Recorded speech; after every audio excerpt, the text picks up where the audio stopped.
दिल्ली आबकारी नीति मामले में पूर्व उप मुख्यमंत्री और आम आदमी पार्टी के नेता मनीष सिसोदिया 1.5 साल से तिहाड़ जेल में बंद हैं। उन्होंने जमानत के लिए पहले दिल्ली हाई कोर्ट और अब सुप्रीम कोर्ट का दरवाजा खटखटाया है। सुप्रीम कोर्ट ने सोमवार 8 जुलाई को कहा है कि मनीष सिसोदिया की उस नई याचिका को सूचीबद्ध करने पर विचार करेगी जिसमें आबकारी नीति घोटाला मामले में उनकी जमानत याचिका पर फिर से सुनवाई करने का अनुरोध किया गया था। वहीं मनीष सिसोदिया के वकील और वरिष्ठ अधिवक्ता अभिषेक मनु सिंघवी ने कहा है कि मामलों की जमानत का अनुरोध करने वाली उस याचिका पर फिर से सुनवाई किए जाने की अर्जी दायर की गई है और जिसमें पहले निस्तारण किया जा चुका है, लेकिन इससे पहले 4 जून को कोर्ट ने सीबीआई और ईडी द्वारा दर्ज किए गए मामले में सिसोदिया की जमानत याचिकाओं पर विचार करने से इनकार कर दिया है। लेकिन ऐसे में अब मनीष सिसोदिया के लिए बड़ी राहत की खबर आ रही है। सुप्रीम कोर्ट ने कहीं ना कहीं सुनवाई करने के लिए हामी भर दी है। ऐसे में अभिषेक मनु सिंघवी ने अपनी दलील में भी कहा है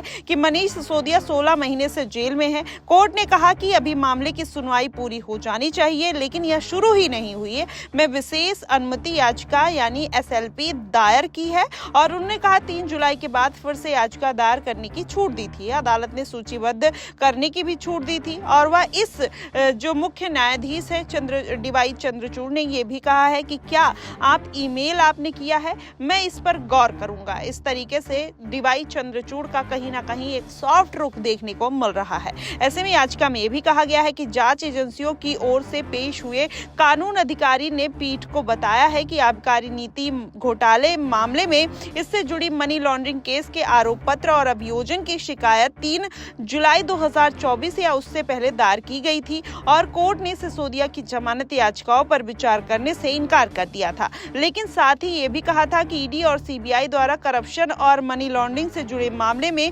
अंतरिम अभियोजन शिकायत और आरोप पत्र दाखिल किए जाने के बाद सिसोदिया जमानत के लिए अपनी याचिकाएं फिर से दायर कर सकते हैं। अभियोजन और शिकायत ईडी के आरोप पत्र के समान होती है। अब ये पूरा मामला कहीं ना कहीं इससे देखा जा रहा है कि विधानसभा चुनाव होने वाले हैं और ऐसे में विधानसभा चुनाव अगर होते हैं तो अगर मनीष सिसोदिया जेल से बाहर नहीं आ पाते हैं, अरविंद केजरीवाल जेल से बाहर नहीं आते हैं, तो जाहिर तौर पर कहीं ना कहीं आम आदमी पार्टी की मुश्किलें बढ़ती हुई नजर आएंगी। इसलिए लगातार यही आम आदमी पार्टी की कोशिश है, अभिषेक मनु सिंघवी की भी कोशिश है कि कब जल्द से जल्द मनीष सिसोदिया और अरविंद केजरीवाल, सत्येंद्र जैन को बाहर निकाला जाए, जिससे आने वाले विधानसभा चुनाव में उनको राहत मिलने की उम्मीद जताई जा सके। ऐसे में लोकसभा चुनाव में जब से अरविंद केजरीवाल को बड़ा झटका लगा है, माना यही जा रहा है कि अब अरविंद केजरीवाल कहीं ना कहीं विधानसभा चुनाव में किसी भी तरीके का कोई रिस्क नहीं लेना चाहते। ऐसे में सिसोदिया का बाहर आना बेहद जरूरी माना जा रहा है। लेकिन हालांकि अभी मनीष सिसोदिया को